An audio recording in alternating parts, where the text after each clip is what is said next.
Olá, sejam bem-vindos a mais uma edição do Antes Tarde do que Nunca, esse podcast criado para ouvir empreendedores, inovadores, gestores, líderes, professores, arquitetas, inspiradores aqui de Blumenau e da região. Eu faria arquiteta porque nossa entrevistada de hoje é uma arquiteta especializada em interiores e a gente vai falar sobre esse mercado também e também sobre um curso de interiores que a ProWay oferece. Não fazia eu não ideia. Sabia também. Eu falei para o Guilherme, não tenho ideia nenhuma. Eu vou apresentar rapidinho quem está aqui com a gente. O Guilherme da ProWay está aqui. A Camila Lippel está aqui também, arquiteta especializada em interiores. Com ela a gente vai falar sobre isso. Mas antes, Rafael Silva vai falar dos nossos patrocinadores. Principalmente que um dos meus chefes está aqui, então. Exatamente. Falar bem. Né? E em falar interior, né, no momento que mais precisa ser falado interior, porque a gente nunca viu nosso apartamento, nossa casa tão de dentro, né? Então, e com tantos detalhes. Exatamente. Né? Então a gente está aqui e quero agradecer, como sempre faço, agradecer a Transpotec, que nos apoia desde o início, desde o start, aí, que a gente pediu esse apoio para fazer essa bagaça aqui funcionar. Então quero agradecer ao Ricardo Oríbica, ao Luan, todo o time Transpotec, que acabou recentemente, teve altas notícias aí que foi colocado. Muito legal, uma empresa blumenauense que está crescendo demais e está para ser uma das maiores do Brasil. E também nada mais, nada menos que a ProWay, né, que está aqui o meu chefe aqui do lado, Guilherme, que para mim é uma das maiores escolas, principalmente na área de tecnologia, do planeta, e que é pai, mãe, tio, vovó do Entra 21, que já formou mais de 5 mil jovens. Um deles é o meu sócio que está aqui do lado, que hoje ganhou como é que é? O diploma. O diploma, está feliz certificado. Da vida. Ah, ele ganhou hoje o certificado? Hoje, estava desde 2006 arquivado. E ele pegou o diploma, ele está todo feliz mostrando para todo mundo. Por isso que eu estranhei que estava ali na mão dele. Falei, porra, desde 2006 o cara leva na bolsa o diploma. Eu pensei, não, ele só recebeu hoje. Então, obrigado demais a ProWay por poder apoiar esse projeto, que conta um pouco a história de gente que inspira demais e que está na nossa região fazendo isso acontecer, que eu sempre brinco, mão na terra. Ao Guilherme, que está aqui, ao Sérgio, a Nayara, todo mundo, né, que está lá e que sempre quando a gente vai lá visitar parece que a gente está em casa. Parabéns. E agora vamos falar um pouco mais sobre a ProWay. Então, que eu não fazia absolutamente eu também não tinha nem ideia. Aliás, tu vai ter que mudar agora o teu discurso na hora Acabou, de falar. Ferrou. Eu vou não é mais escola de tecnologia vou ter que reescrever aqui meu script. É escola principalmente de tecnologia, mas também de onde que veio a ideia de fazer um curso de interiores, é isso? Na verdade, qual é o nome do curso, exatamente? Só, primeiramente, dar boas-vindas a todo mundo, claro, né? Cara. E, assim, o meu pai, ele é assíduo, ele está te escutando, ele agradece também a todo esse comentário sempre que tu coloca. E a ProWay, na verdade, assim, tecnologia, TI, tá ligado com a parte de arquitetura e engenharia também, né? Então, por exemplo, esse software que foi... tá ligado com tudo, né? Na verdade, hoje em dia... Sim. Absolutamente. Então, quando a gente começou lá atrás, vamos imaginar ali a época antes dos anos 2000, né? O que se tinha de treinamento, né? Você tinha o pacote Office, né? O normal, o Excel, e tinha a parte de programação. Acabou. Bom. Porque daí, se a gente vai pegar alguma coisa que seja Photoshop, que começou ali no início dos anos 2000 e etc., começava a pedir computadores que às vezes a gente não tinha aqui. Sim, né? mais potentes. Então, os softwares eles foram sendo criados e andaram junto com o avanço da tecnologia, né? Então, esses softwares, por exemplo, alguns deles, né, a Camila sabe, exigem muito. CAD, não é só um joguinho que vai rodar em 60 FPS. É o cara fazer uma renderização que o cara vai deixar ali o computador a noite inteira e não vai ter feito nem a metade do que precisa. Põe no Google, renderização meme. Sim. Só meme de renderização. Então, dentro dessa evolução, a ProWay, eu conversei num podcast passado e falei como a necessidade de a gente ser especialista em alguma coisa. Então, a ProWay, ela é focada na área de tecnologia da informação, mas ao mesmo tempo a gente diversifica. E a área de arquitetura e engenharia é uma frente que a gente trabalha há muito tempo já, e dentro da nossa diversificação de mercado a gente sempre fica atento ao que está acontecendo nessa área. Eu não sei se, por exemplo, a inteligência artificial vai acabar com os programadores daqui para frente, mas ao mesmo tempo eu estou aqui sempre construindo o meu aqui na área de arquitetura e engenharia. E nessa quesito a gente é oficial Autodesk.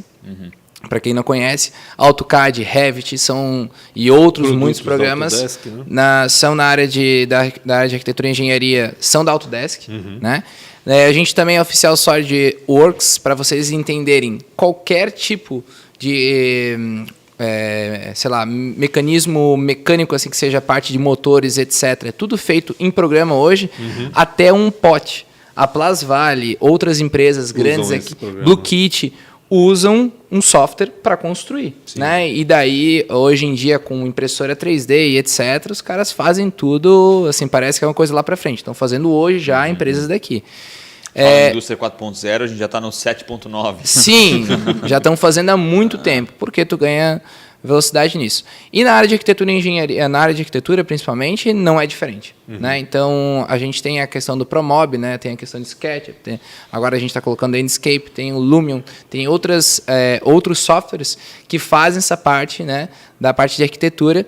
E o profissional ele precisa entender, né, que é uma coisa que a gente trouxe bastante com a Camila, né, que é o fora do computador, que é esse tato especial, e o uso da ferramenta, né? Então, a gente tinha muitas pessoas que tinham esse tato fora do computador, mas não sabiam usar a ferramenta. Sim. E muitas pessoas que sabem usar a ferramenta, mas não têm o tato. Então, sensibilidade, vamos dizer. A sensibilidade. Então, a gente tem esses treinamentos já faz algum tempo, né? Mas agora, na área de decoração de interiores, a gente está entrando com mais força agora. Que bacana. E a Camila Lippel é professora desse curso de decoração e interiores. Criou então, tudo, né? Sim. Desde o zero. Na verdade, primeiramente, obrigada pelo convite. Imagina. Né? E essa ideia do curso de decoração, ele surgiu mais ou menos uns 2 anos atrás. Eu já ministrava as aulas do curso de Promob na ProWay. E em uma conversa informal, a gente falou sobre trazer formas diferentes de olhar o software em si, né? Então, é exatamente isso que o Guilherme falou. Muitos alunos que, às vezes, concluíam o curso dentro do curso de Promob, que é um software voltado para a parte de construção do mobiliário, para quem trabalha com marcenaria, ele é essencial, porque ele tem toda a parte de construção do mobiliário, plano de corte. Então, para otimizar os processos de construção do mobiliário, ele é excelente. Tá? E eu sentia muito isso, muito essa necessidade do aluno de aprender além do software. Por isso que sempre nas aulas a gente fala muito sobre técnicas. Eu nunca ensino só o Promob. Entendi. A gente acaba sempre passando a parte de como função. Como tirar mais do programa, imagino, também, né? Isso, porque a gente tem toda uma questão de ergonomia também atrelada à construção do mobiliário, sabe? Se a gente simplesmente ensina o Promob, o aluno vai sair dali colocando os módulos, tendo o domínio do programa, mas construindo uma cozinha a 70 centímetros de altura, que não é uma altura adequada e ergonômica. Construindo uma mesa a 90 centímetros de altura.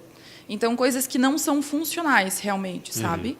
Então, a partir disso, eu desenvolvi uma ementa baseado em dia a dia, baseado em conhecimentos adquiridos em cursos técnicos e faculdade, e esse feeling que a gente aprende realmente enquanto a gente está projetando. Fazendo. Isso, enquanto a gente está projetando, sabe? E alguém que já conhece o programa e as ferramentas que ele fornece, né?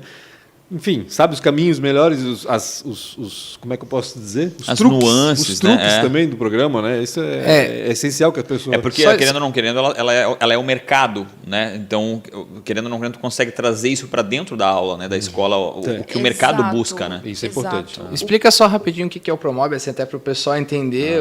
A gente está falando aqui e acabou não... É o negócio do ônibus, né? Isso, é esse mesmo. A gente coloca crédito na carteirinha. Não, na verdade, o Promob ele é um software de desenvolvimento 3D voltado para arquitetura de interiores, mais especificamente marcenaria. Diferentemente do SketchUp, do 3ds Max. SketchUp é muito usado por arquiteto, né? Muito. Né? Eu uso muito SketchUp no escritório porque, para a arquitetura, ele me dá uma liberdade criativa bem interessante. Não que o Promob não me dê, mas ele me dá algumas especificidades mais próprias para pegar uma chapa como essa, por exemplo, e saber que ela tem 18 de espessura, ela precisa ter a fita de borda, que é esse acabamento que a gente coloca nas laterais, nos 4 cantos, e que o fundo dele vai ser com engate de unha de gato, por exemplo. Isso tudo me dá no Promob. Essas técnicas de montagem e de corte para a marcenaria me dá no Promob. Entendi. Então, ele é um software 3D. Eu tenho uma modulação dentro dele que ela é 100% editável. E ela me dá esse que a mais, de eu conseguir mandar tudo isso para um plano de corte, para uma marcenaria, e depois já vim com todas as peças cortadinhas, bonitinhas, para ir para a casa do cliente. Ele é mais otimizado nessa questão de construção do que o SketchUp, que eu tenho que construir item por item. Entendi. Tá? Antes disso, uma questão que vem, que às vezes a gente aborda muito aqui, é a escassez de mão de obra. Né? E pouca gente tem ido, né, para essas áreas de construção civil. Isso acontece lá também? Vocês percebem isso ou não? Não tem nada a ver uma coisa com a outra? Eu vou falar e depois a Camila fala, né? E se puder adicionar, até porque foi uma surpresa para mim, quais outras áreas que vocês também têm lá na ProWay? Então, tudo que está ligado, que você usa o computador, a gente tem treinamento. Entendi. Tudo. Então, a gente só separa em 4 grandes áreas, né? Arquitetura e engenharia, design, programação, e a gente chama de treinamentos de produtividade, que entra Excel, pacote Office, etc. Então, essas são as 4 grandes áreas. Mas, se o mercado está necessitando de alguma coisa específica, a gente vai procurar e lançar. Tailor-made, você ajusta conforme a necessidade e a demanda do cara. Né? Isso. Inclusive com os nossos parceiros oficiais, né? A gente sempre faz uma campanha mais forte com eles, mas a gente está sempre analisando o que o mercado está utilizando. Por quê? Como a Camila usa Promob, ela poderia utilizar outro programa, né? Então, o nosso próprio professor vai influenciar o que a gente vai oferecer. E como nós somos um líder no nosso mercado aqui, nós influenciamos toda uma camada de pessoas também que utilizam, por exemplo, o Promob, o SketchUp, o AutoCAD, o Revit, né? Principalmente os pequenos negócios nas suas empresas. É óbvio que eu não vou conseguir influenciar uma grande empresa, ela vai simplesmente querer o programa que ela utiliza, né? E assim, a questão do mercado, o que eu vejo daí, tá? É o que eu senti principalmente na ProWay. A ProWay, a área de arquitetura e engenharia era a mais forte da empresa de 2011 até 2016, maior que programação. Caramba, e a gente não tinha nem ideia, rapaz. Caraca. E assim, a área de programação ela é muito forte. A gente tinha os projetos, né? E continua tendo. Só que assim, teve um estouro muito grande. Não sei se era por causa, talvez também a Camila que está ali dentro, para construção civil, muita gente entrando e etc. E daí o que aconteceu? Como entrou muita gente no mercado, algumas pessoas não conseguiram se estabelecer. E daí veio a crise, né, principalmente que veio junto com o governo. Então a construção civil, no meu entendimento, depois a Camila vai poder colocar um pouco, ela vem, quando o governo tem uma crise institucional ou tem algum problema, a desconfiança ela acaba caindo nas coisas que são mais caras. O que é caro? Tu se mudar de casa, tu fazer um investimento alto. Aquilo que é um luxo, né? Exatamente, imobiliário. Deixa de lado aquilo que é um luxo. Então, essa parte tomou um baque muito grande, né? Ficou por muito tempo aí, Blumenau fez um crescimento vertical e depois deu uma estabilizada e agora está retomando. Então a gente agora está voltando a ter, tanto é que ela está faltando, a gente estava conversando em off aqui, ela está tendo problema em achar profissionais, porque para depois os profissionais voltarem a se formar, leva-se um tempo de novo, Sim, né? 5 anos. Sempre tem um hiato, né? Então a gente está na vertente que tem muita mão de obra precisando e não tem profissionais o suficientes, mas se a gente olhar uns 3, 4 anos mais, assim, uns 4, 5 anos atrás, a gente estava num movimento contrário. Tu sentes isso no mercado, no teu escritório, Camila? Sinto. Só fazendo um adendo à questão que o Guilherme falou sobre os softwares. Esse curso de decoração, inclusive, não tem uma exigência de estar usando o Promob. A gente faz nos 2 softwares. Então, por isso que é importante realmente o profissional se adequar a todos os softwares que a gente está fazendo uso. Entendi. E ver qual que é a análise do custo-benefício de qual é melhor para ele, tá? E sobre o mercado, sim, a gente sente bastante isso. Falando ali desses meados de 2011, né? Foi quando eu comecei a trabalhar com interiores, em 2011. E foi bem quando deu o boom. Nós tínhamos... não tô mentindo, viu? Eu tava conhecendo. O Guilherme falou nada a ver o que eu senti. Não, foi bem quando eu senti nas empresas que eu comecei o primeiro boom. E ali por 2012 as coisas começaram a decair. Eu conheci muitas empresas que foram fechando, empresas que tinham 6, 7 projetistas, 6, 7 estudantes de arquiteturas contratados, que começaram a decair. E é exatamente isso. Quem já tinha um pouco mais de experiência ou tinha um quê a mais para oferecer para a empresa conseguiu se manter dentro da área. Entendi. Quem não tinha tanto conhecimento acabou migrando para outras áreas. E agora começou a crescente de novo, só que é exatamente isso. a questão dos profissionais está bem difícil de encontrar. Uma coisa que eu percebo, e talvez só eu perceba isso, mas eu acho legal talvez te perguntar. O arquiteto, eu sinto nos últimos anos uma adoção maior ao arquiteto. Né? Eu acho que o arquiteto... Mais uma vez, o que eu percebia, e eu também tinha pouco desse conceito, eu sempre achava que era um luxo. Né? Pô, por que eu não fazer arquiteto? Eu faço 2, 3 desenhos aqui, eu sei o que eu estou fazendo. Faz só um desenho, né? Miro para o sol aqui, é mais ou menos isso.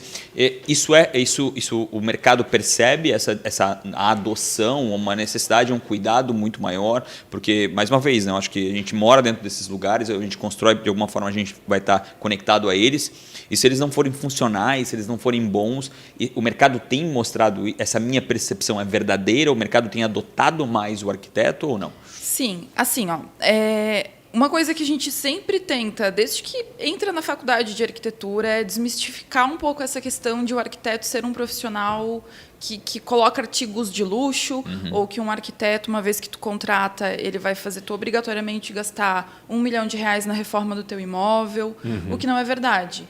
Nós, enquanto arquitetos, nós precisamos pensar na cidade para as pessoas. Então, desde a concepção mais simples, malha viária, urbanismo, concepção de arborização, paisagismo. Então, tudo que está na nossa vida externa e interna também. Se a gente quer estar bem em um local, a gente precisa dar valor para aquele local. Então, o arquiteto, as pessoas... Essa evolução do morar que a gente fala, que as pessoas começaram a perceber muito mais depois da pandemia, a questão de olhar para dentro de casa, a dar valor para ter uma casa bonita, ela já vinha numa crescente há bastante tempo. Não sei se vocês conhecem um termo design biofílico. Não. Design biofílico, o biofílico, né, é trazer o externo para dentro, de uma forma bem resumida. Então, contato com a natureza, uso de elementos naturais, uso de cores que nos remetem a esse estado de espírito mais calmo, muito diferente dessa vida urbana que a gente vive no dia a dia, de menos correria. Concreto, mais madeira, mais planta. Isso gera uma tecidos. Tendência de mercado que já estava latente há um certo tempo. Depois da pandemia, isso se intensificou muito mais. Isso que daí eu gostaria de perguntar, né? Porque é uma questão que a gente vê, né? A gente vê que teve uma mudança aí, né? Principalmente o pessoal focando mais na casa, às vezes fazendo... Porque a pandemia fez isso, né? A pandemia fez com que a gente ficasse em casa no primeiro momento, né? E aí a gente começou a observar o que a gente não observava antes, né? Olhar para o canto, tem podia ter um espaço vazio ali, o que eu posso colocar ali? Pô, esse móvel tá velho, está empenando... Enfim, as pessoas se deram conta que estavam morando mal, vamos dizer assim. Aquilo que não incomodava começou a incomodar. Exatamente. O que passava despercebido começou a notar. Como foi esse processo, tu vivendo agora na ponta, né? Como é que foi esse processo? Primeiro foi aquele medo e depois já nem foi percebida a pandemia, já a galera começou a correr atrás? Que como eu comentei, esse comportamento de mercado já era algo que estava se mostrando crescente. E, por consequência, essa barreira que as pessoas acabavam criando de um arquiteto, ela já estava começando aos poucos a ser quebrada. Né? E a pandemia só acelerou. Só deu um pontapézinho no último tijolo que estava segurando ali a estrutura. Sim. Sabe? Porque ela veio realmente para mostrar para as pessoas a necessidade de um olhar profissional dentro das suas casas. Não é simplesmente eu colocar um balcão, uma cama e tá tudo certo. Eu preciso pensar na ergonomia, eu preciso pensar no fluxo. Não é eu simplesmente virar minha casa para o sol, eu preciso pensar aonde que vai fazer sombra. Se eu virar minha sala para o sol, meu quarto vai ficar na sombra. E aí?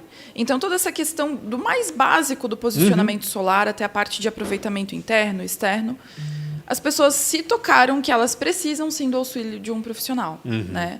Para coisas básicas. Se eu quero uma defesa, eu procuro um advogado. Não vou escrever minha defesa sozinho. Então, se eu quero bem-estar, se eu quero função, se eu quero forma dentro dos ambientes ou fora, eu procuro um arquiteto. Contrata um profissional, obviamente. E, assim, de forma subjetiva, mas ligada de forma umbilical, o arquiteto faz parte da saúde, se tu pensar bem. Sim. Porque você está num lugar legal, um lugar confortável, que ele gosta. Saúde mental. Né?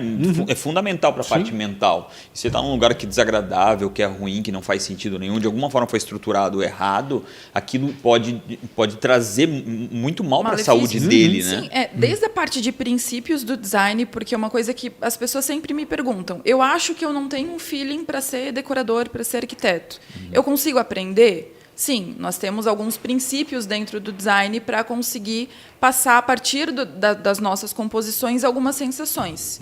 E, além desses princípios, a gente tem utilização de cores, por exemplo.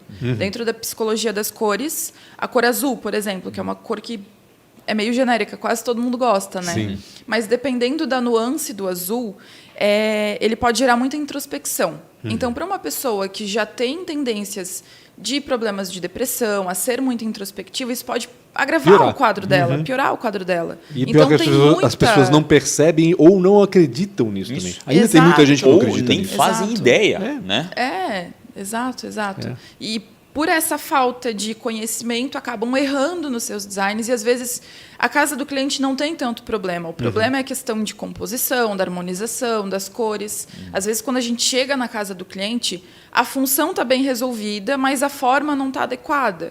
Porque nenhum briefing, nenhuma conversa inicial não foi feita de uma forma certa com o cliente. Não fizeram aquela pergunta, ok, eu te perguntei tudo o que tu quer, mas o que tu não quer? O que não pode ter? Às vezes a pessoa, não gosto de azul, a cor que é meio universal, e tu coloca uma parede azul, Pois é. já não vai agradar o cliente. Então, essas coisas que, na verdade, são pontuais e são importantes em todo um processo criativo e que, às vezes, nem a pessoa não se toca.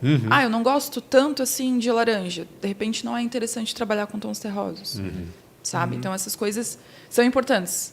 Parece detalhe, mas faz toda a diferença. Como é que eu ia falar um negócio que, em relação ao design de interiores, né, uma das coisas que eu mais fiquei assustado é quando ela escreveu o treinamento, que são 5 módulos, etc., já fazendo um jabá aqui, e a quantidade de coisas, né? Ela escreveu assim, ornamento, né? Era ornamento de alguma coisa. Eu falei assim, é orçamento? Não, é ornamento. Eu nem conhecia, nem conhecia o termo, né? Então, assim, existe uma... dentro da utilização da parte da arquitetura, existem muitos aspectos mesmo, né? Então, tem a questão das cores, etc. Mas tem uma questão ali que eu queria que tu falasse um pouco mais, que é a questão do cara entender o cliente, né? Que tu falou agora, né? De realmente saber o que oferecer. E daí que vem a segunda parte, saber colocar isso numa proposta mesmo, colocar isso para acontecer no programa. O que é mais difícil hoje, que tu vê mais dificuldade as pessoas?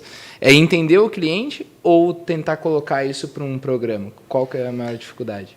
Eu acho que a maior dificuldade é realmente essa parte de relação interpessoal, de não compreender realmente as necessidades do cliente, de não fazer um processo de briefing, uma reunião E o contrário certa. também, né? O cliente não compreendeu o papel do arquiteto ou do designer de interiores, enfim, do que for. Exato. Acontece A muito gente isso encontra também. algumas barreiras, mas essas barreiras é na hora da conversa que a gente Sim, que vai desbloqueia, quebrar. sabe? Uma reunião de briefing de um ambiente não dura menos que 40 minutos. Eu não consigo pegar todas as necessidades do meu cliente e colocar num papel em 10 minutos. Certamente. Fala que cor que tu gosta, o que... Não. Existe um checklist disso? Pelo menos algumas coisas que não podem faltar? Sim, existe. Principalmente da parte de infraestrutura, né? Por exemplo, vou fazer uma cozinha. Qual que é o tamanho da tua geladeira? Tu quer um cooktop de 4 ou de 5 bocas? Essas coisas de dia a dia precisa ter. Mas depois a gente vai um pouquinho além, sabe? Qual o teu estilo arquitetônico? Vai no detalhe. Isso, a gente vai nos detalhes. Tu cozinha muito? Não. Tu não cozinha tanto? Tu é mais prática no dia? Tu deixa a louça escorrendo ou vocês secam a louça? Uma calha úmida seria interessante? Como que é a questão de receber as pessoas em casa? Vocês recebem muitas pessoas em casa? Tudo isso vai mudar na concepção do meu projeto. Só para vocês terem ideia, o último briefing que eu fiz de um apartamento que foi a medida junto, ele levou 4h30 de um apartamento de 4 suítes. 4h30? Porque a gente conversa sobre tudo. Eu entro na vida da pessoa. Tem que conhecê-la no íntimo, Eu preciso conhecê-la no íntimo. Imagina, desde a parte do momento que o cliente me contrata até ele estar com um caderno técnico na mão para a gente começar a executar, é em torno de 6 meses. 6 meses que leva esse processo. 3 meses para processo criativo e 3 meses para detalhamento. E isso, abrindo um parênteses, né, é outra barreira a ser quebrada com o cliente. Porque ele não compreende esse prazo. Não só né? isso, né? Mas ele é só um ontem, desenho. né? Tipo, 2, 3 dias está pronto. Ele acha, não, gente, meu Deus, é totalmente complicado. Né? A gente tem momentos que eu preciso fazer obras para ontem, né? Quando a gente fala de corporativos e comerciais, que eu preciso de prazo, o cliente está ali com o dinheiro dele parado, a gente precisa largar tudo e dar foco para aquilo. Mas por isso que a gente tem uma equipe por trás também, né? Não é só para uma pessoa. Mas essa questão de fazer a coisa acontecer da maneira certa leva tempo. A gente cria vínculo com as pessoas. Eu fico... Quando é um apartamento assim grande, chega a ficar 1 ano e meio, mais ou menos, com o cliente. Conversando, dando atendimento, dando suporte, quando ele contrata com acompanhamento, né? Então, é um processo lento, é um processo demorado.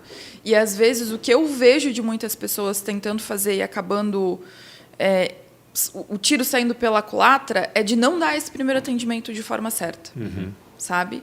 Aí se pena em muita alteração, se pena em muito processo repetitivo que tu resolveria muito rápido por tu ter feito essa primeira conversa, por tu ter dado atenção de uma forma e de uma vez só, certo? Tu poupa muito retrabalho e tu cria um vínculo de conexão com o teu cliente muito melhor, né? Claro. E fora que quando ele vê o projeto da primeira vez e já gosta e já aprova, a sensação que ele tem é muito melhor. Tanto dele quanto de vocês, né? A aprovação de primeira não é um mito? Não. Eu penso na época da agência e produtora, meu Deus, cara, meu Deus, isso não existia. Não vou dizer que não tem cliente que não altera, porque tem, mas em torno de uns 80% dos projetos de escritório é aprovado de primeira. É mesmo? Olha, não tinha ideia. Mais ou menos. Daí ajustes, né? Muda essa cor aqui, vamos escolher, abrir a paleta, ok, o projeto é esse, mas vamos mudar. Isso a gente considera como alteração também, porque eu tenho que refazer, né? Mas a grande maioria não tem alteração. Eu sei que a gente vai fugir um pouquinho da parte educacional, mas eu quero te roubar para isso. Nesse último ano, não nesses últimos, mas nesse último ano, acho que uma das maiores dificuldades que teve, para quem eu ouvi falar que estava de reforma, foi a prestação de serviço. Né, diz que os caras simplesmente abandonaram as obras, né, ou porque a matéria-prima estava cara. Eu não sei exatamente quais são os motivos, mas isso aconteceu de forma bem globalizada mesmo, quase em todo lugar, ou isso foi pontual? Como é que foi essa... Estou falando do marceneiro, estou falando do cara do vidro, do espelho. Assim, ó, eu posso passar os 2 parâmetros. Eu posso passar os parâmetros dos meus fornecedores, que são pessoas são empresas, né, que eu já tenho uma relação de confiança já estabelecida, que não me deixaram na mão em nenhum momento. E eu tenho a vertente dos clientes que preferiram arriscar pelo mais barato, que levaram o ditado barato sai caro bem... Isso aconteceu, tem acontecido muito. Isso aconteceu. Acho que aconteceu muito também, não só pelo custo, mas porque, assim, como a demanda aumentou, o marceneiro está agendando para abril do ano que vem começar a fazer alguma coisa. Então, as pessoas, eu preciso de algo mais rápido, e aí vai para o mais barato, que também mais promete, e promete um prazo que não é cumprido às vezes, né? Geralmente não vai ser cumprido. Né? E que a gente alerta o cliente, né? Eu, enquanto profissional, tenho que alertar, porque... Às vezes, um apartamento de 3 quartos, a pessoa promete em 2 meses, com essa falta de material que está tendo. Não vai dar. Vai ser problema. Aí, eu, enquanto profissional, tenho que alertar o meu cliente. Olha, então, amigo, senta aqui, historicamente, vamos conversar. Diz a estatística. E eu tive, em 11 anos que eu estou aí na área, 6 de escritório. 11 anos? 11 anos. Mas tu tem o quê? 24? Começou com o quê? Com não, eu 13? Tenho 30. Não, eu tenho 30, vou fazer 30, né? Mas eu estou 11 anos aí na área e 6 com o escritório. E desde que eu tenho escritório, eu tive o quê? Uma cliente que não teve problema em se arriscar com o fornecedor. E hoje esse fornecedor dessa minha cliente é meu fornecedor. Porque foi o único em 6 anos que prometeu e cumpriu. Qual que é o arroba dele? Posso divulgar o arroba dele? Pode divulgar, deu nenhum. Ótimo, é a marcenaria Que Casa. Que legal. Eles, inclusive, estão executando meu quarto hoje. Olha que legal. Porque eu faço muita parceria com eles, porque eles são excelentes. Qualidade, acabamento, comprometimento, tudo. Que bacana. Então não tem como... Como é que começou essa história de vocês e foi através da ProWay? Como é que foi? Eu queria um pouquinho desse relacionamento de onde é que aconteceu. Porque tu não surgiu do nada na ProWay e disse, vamos fazer uma turma aqui agora. Não foi. Mais ou menos. Mais ou menos. Eu Teve uma doida lá. Eu acho que a questão da entrada da ProWay, eu acho que eu não sei. Eu não estava ainda... Tu não estava? Ah, tá. Não, acho que foi... Assim que eu saí da faculdade, eu sempre gostei muito de lecionar. Eu sempre, quando eu estudava ensino fundamental, ensino médio, eu sempre era monitora da turma, sempre dava os cursinhos, aula de inglês para o pessoal. E depois que eu saí da faculdade, eu senti muito essa vontade de ministrar.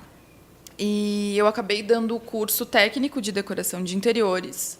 Gostei, mas não me identifiquei com o local que eu estava. Pode falar o arroba?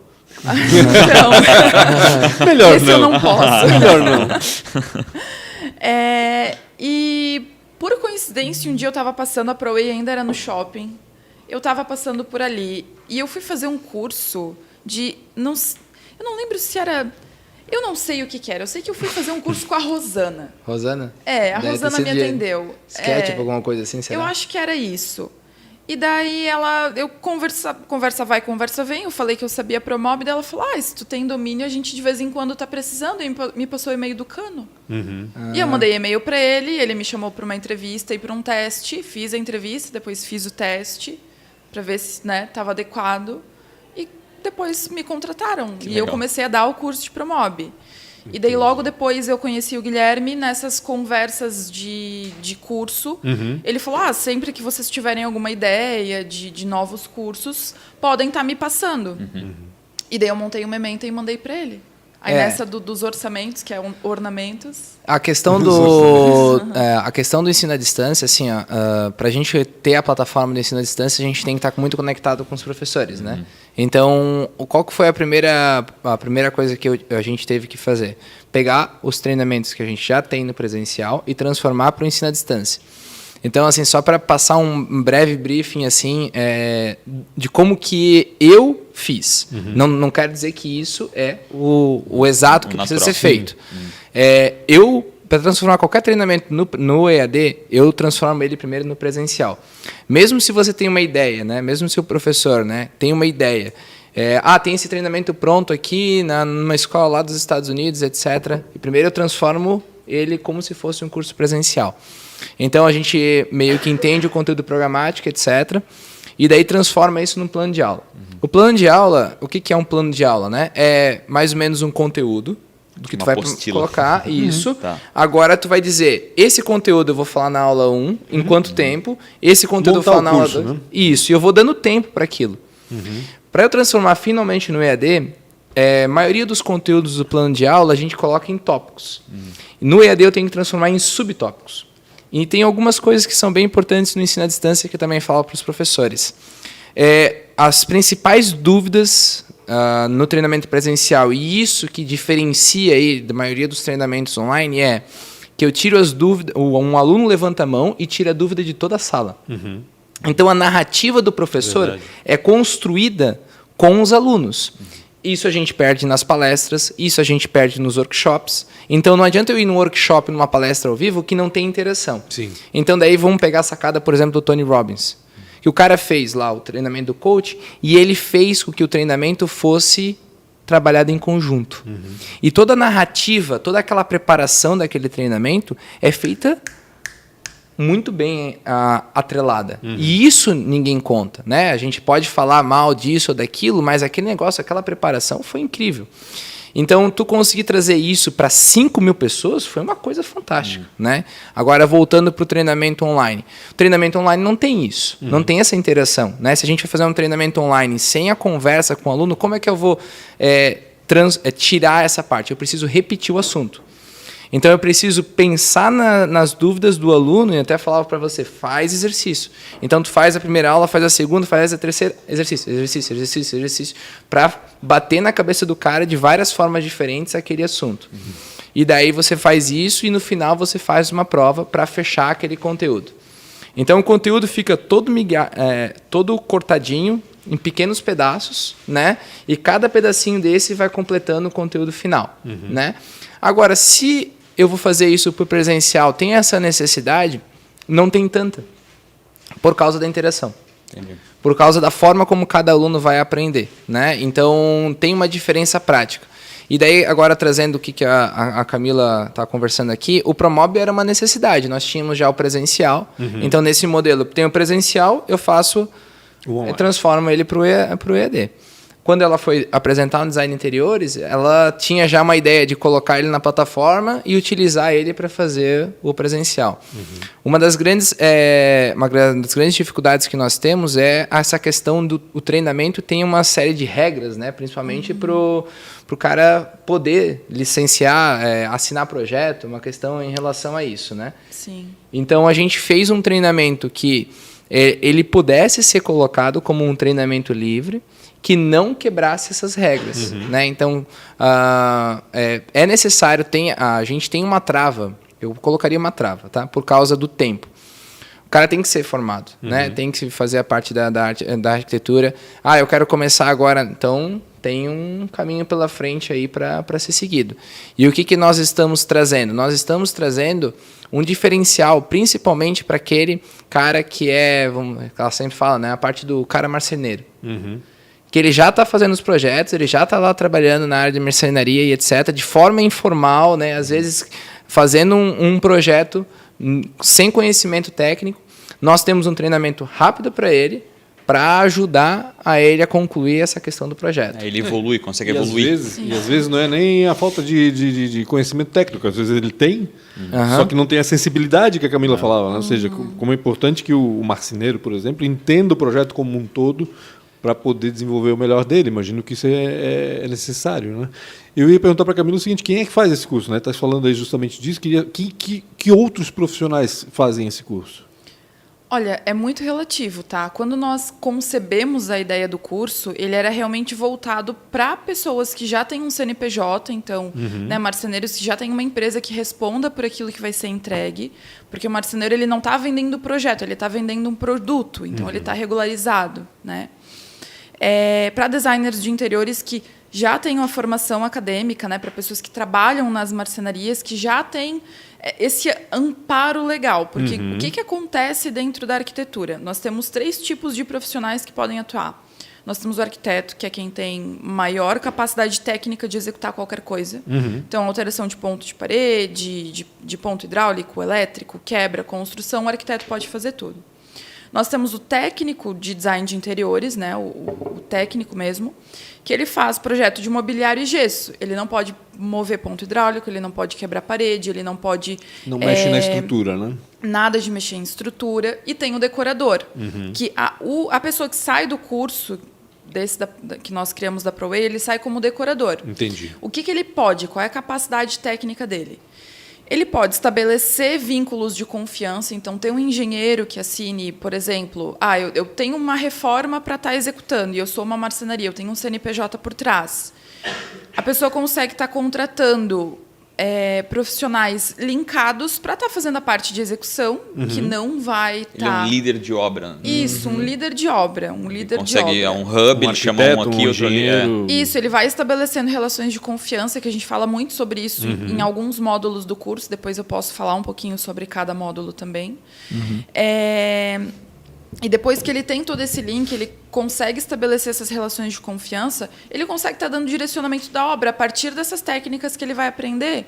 Então, é muito abrangente. Eu, no começo, quando a gente concebeu, eu imaginei que ele seria realmente mais voltado para o público que faz Promob, estudantes de arquitetura e engenharia.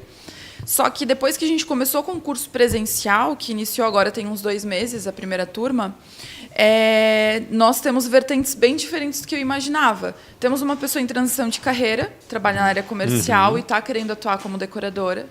Então, já pegou aí uma pessoa que eu nunca imaginava que iria entrar, porque transição de carreira já é bem complicada. Sim. Ela, inclusive, também está matriculada na faculdade de arquitetura, porque sentiu gosto pelo negócio e vai continuar.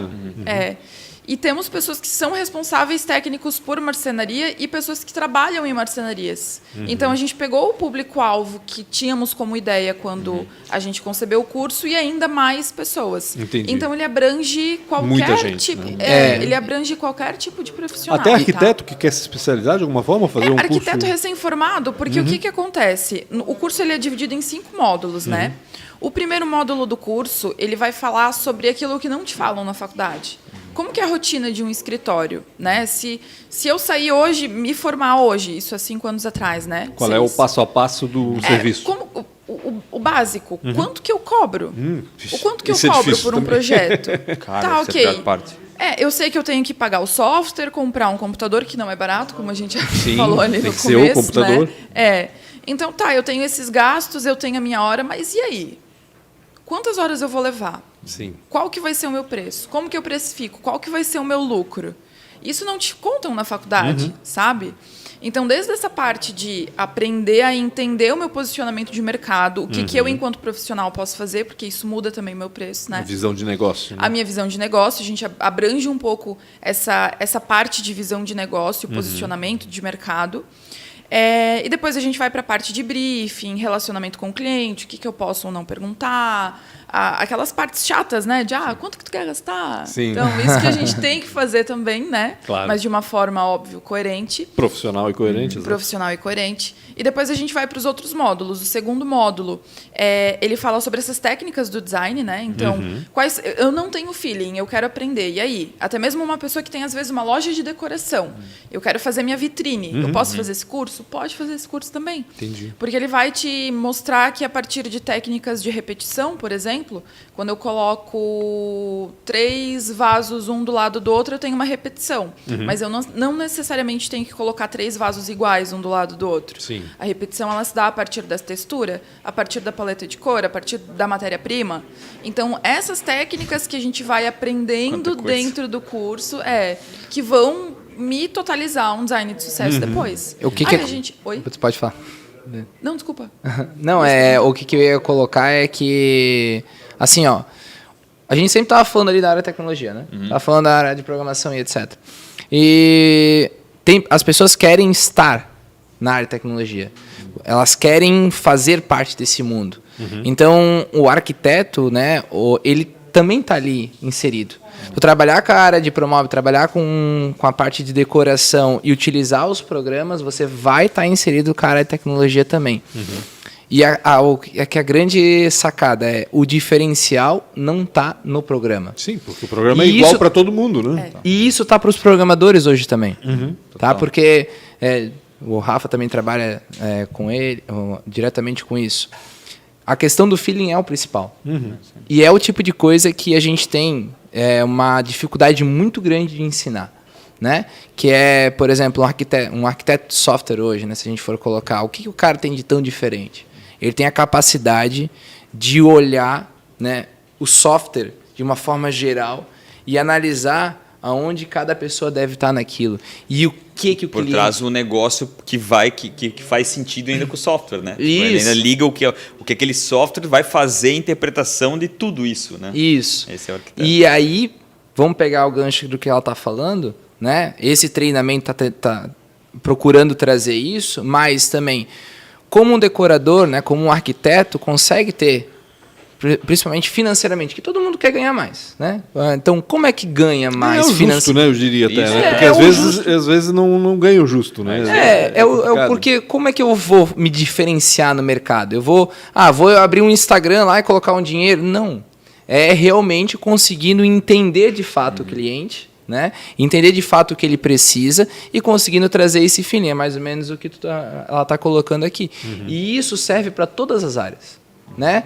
E quando a gente trabalha com a área de tecnologia, então eu tenho conhecimento, por exemplo, lá que nem a linguagem, eu tenho um conhecimento Python muito bom. Beleza, vai te abrir vaga? Vai. Tu vai ganhar talvez 5 mil reais de entrada? Vai. Agora tu vai ficar parado se tu não conseguir entender o feeling da tua empresa, o feeling do mercado.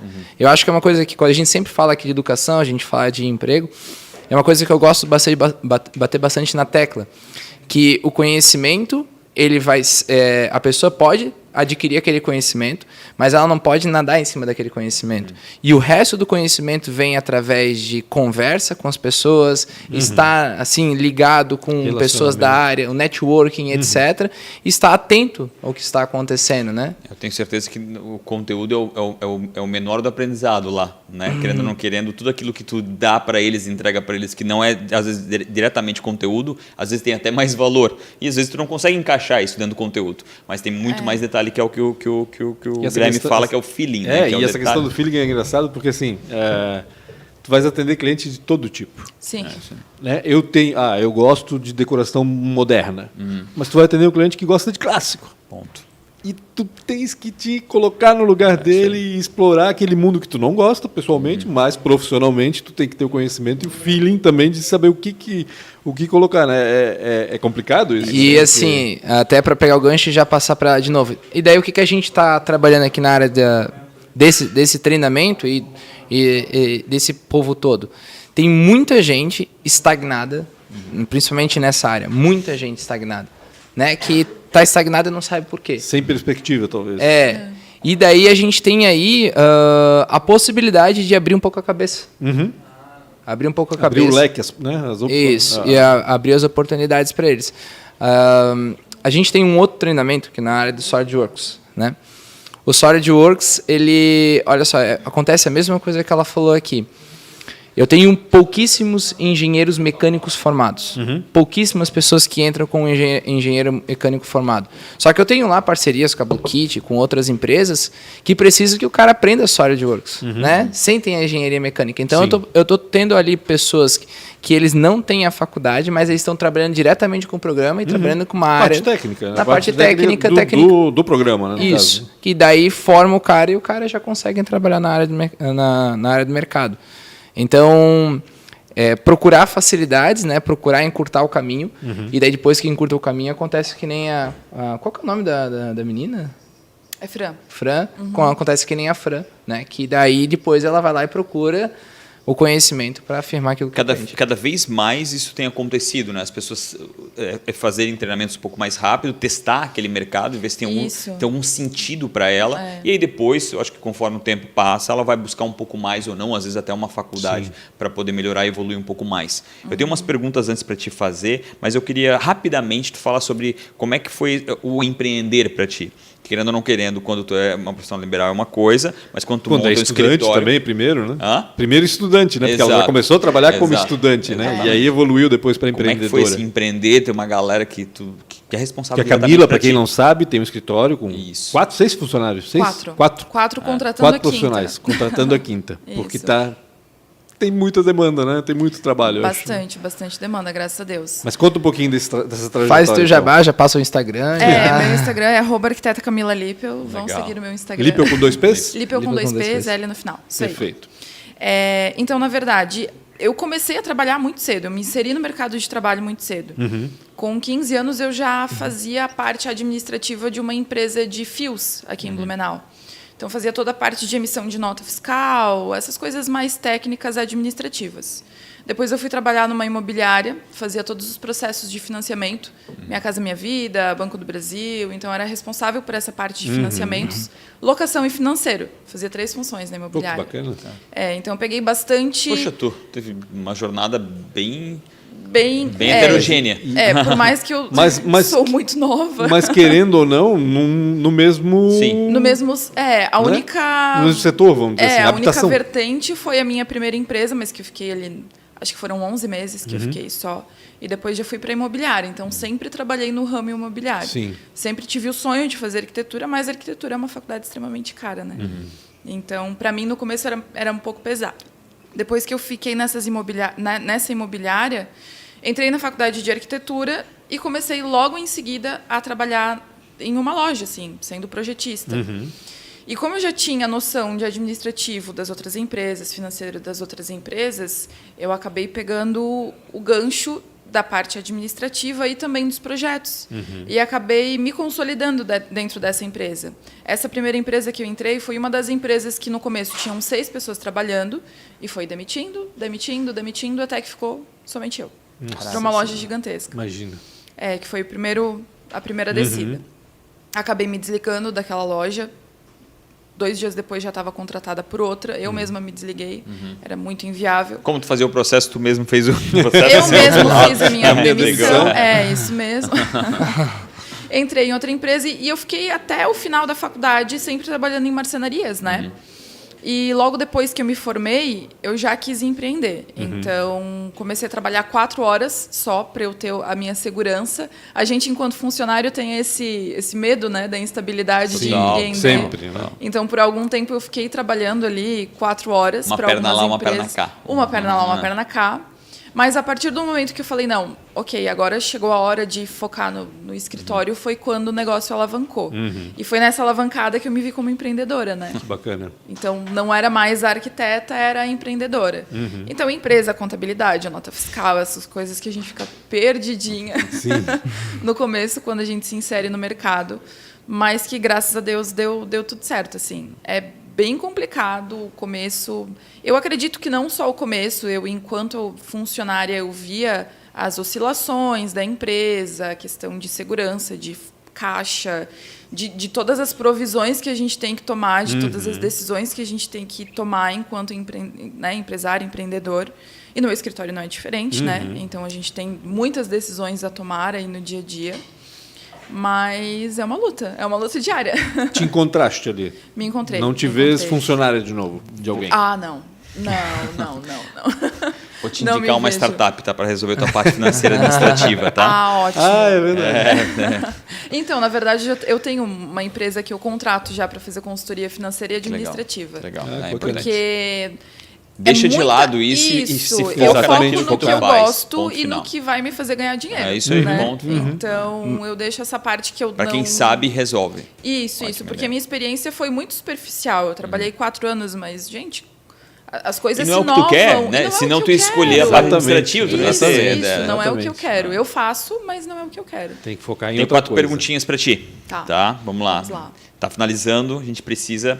Se você fosse empreender em algo totalmente diferente, no que seria? Totalmente diferente? Se não fosse arquiteta, seria o quê? Se eu não fosse arquiteta, não eu vale seria professora. Publicitária. Não, eu seria Publicitária? Publicitária? Sim. Se eu não conseguisse fazer arquitetura, eu faria publicidade. Maria está feliz da vida ali, porque está estudando publicidade. Eu acho bem legal. Legal, resposta rápida. Já estava no back mind. Já. Abriria uma agência nova, então, né? Porque não ia ser funcionária, né? Não. Qual foi a maior dificuldade ou uma péssima escolha? Enquanto empreendedora? A maior dificuldade... Olha, a maior dificuldade está sendo contratar.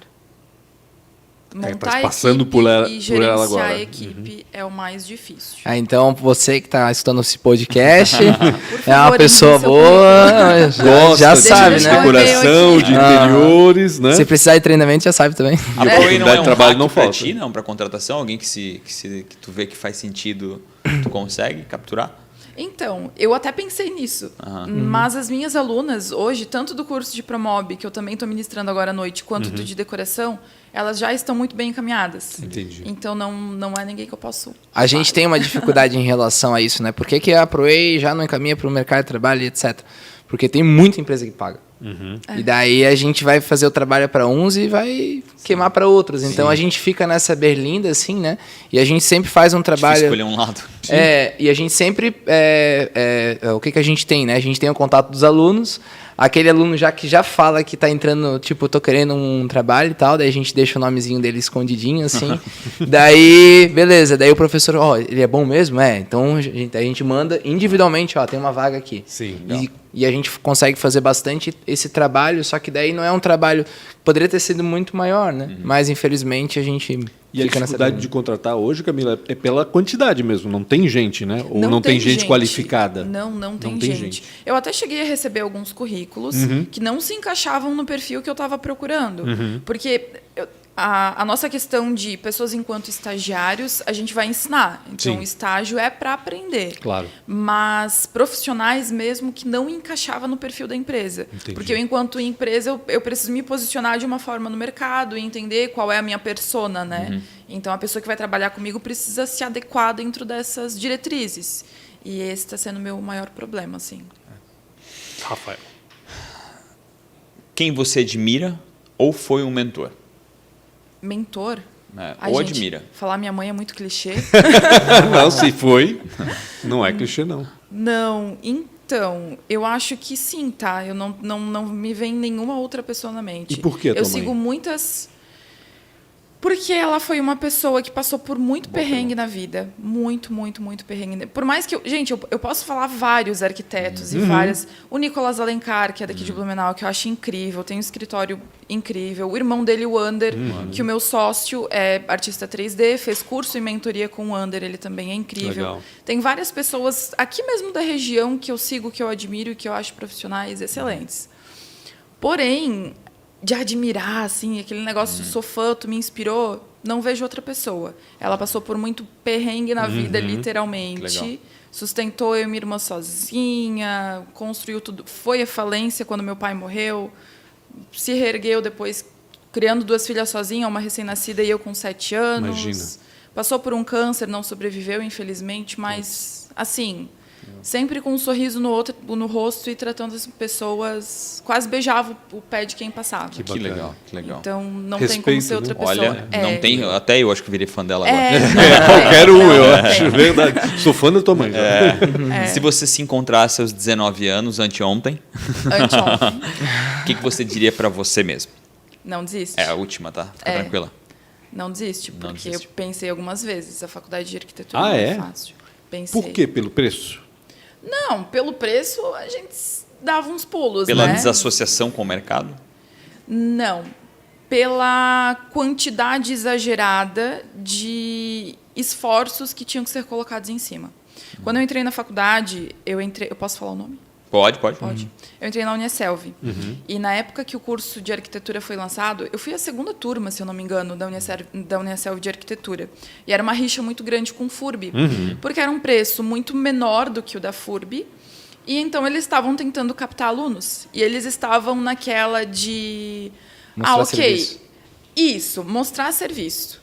Então, o meu TCC, só para vocês terem noção, ele foi um TCC de 17 mil metros quadrados. Uou. Com um projeto não só o arquitetônico, mas projeto de, enfim, fachada, todas as exigências de um TCC básico, mais projeto preventivo de incêndio, mais uma maquete física, mais uma maquete digital. Então, eu passei 4 dias inteiros sem dormir. Eu passava 4 dias sem dormir, dormia 5 horas. 4 dias sem dormir, dormia 5 horas. E foi assim a grande parte da faculdade. Então, eu tive alguns problemas de saúde por conta dessa sobrecarga, porque eu trabalhava das 8 às 6, estudava das 6h20 até as 10 horas. Eu vinha de Timbó para Blumenau, então eu chegava aqui 11, 11h30.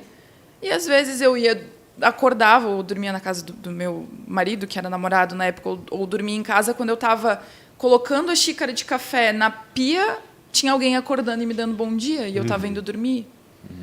Então, esse perrengue da faculdade de arquitetura, que é exigido muito dos alunos, sabe? Por isso eu pensei em desistir. E mesmo num vezes. curso que estava começando, né?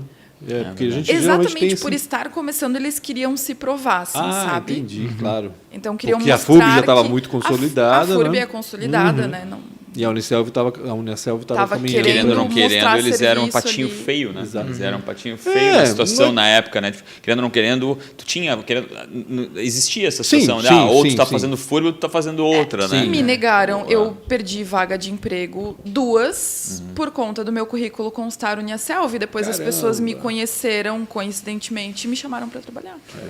Reviram os critérios, né? Os Que é critérios. importante. Obrigado demais. Obrigado A Maria mesmo. estava Papo gritando com a bacana gente. mesmo. Obrigado por ter convidado, né? Parabéns, cara. Um assunto muito legal. Acho que daria para a gente falar aqui umas 10 horas sobre isso, principalmente com essa situação de universidade, de faculdade. A gente poderia falar muito sobre isso. É que é um assunto que envolve todo mundo, né? As pessoas estão ligadas a isso, né? Interiores, todo mundo vive numa casa, todo mundo trabalha em um lugar e precisa de um ambiente confortável. Eu acho que a pessoa tem que colocar agora na cabeça isso, né? De se tá com um problema lá em casa e etc. Sim, contrate um profissional. Profissional.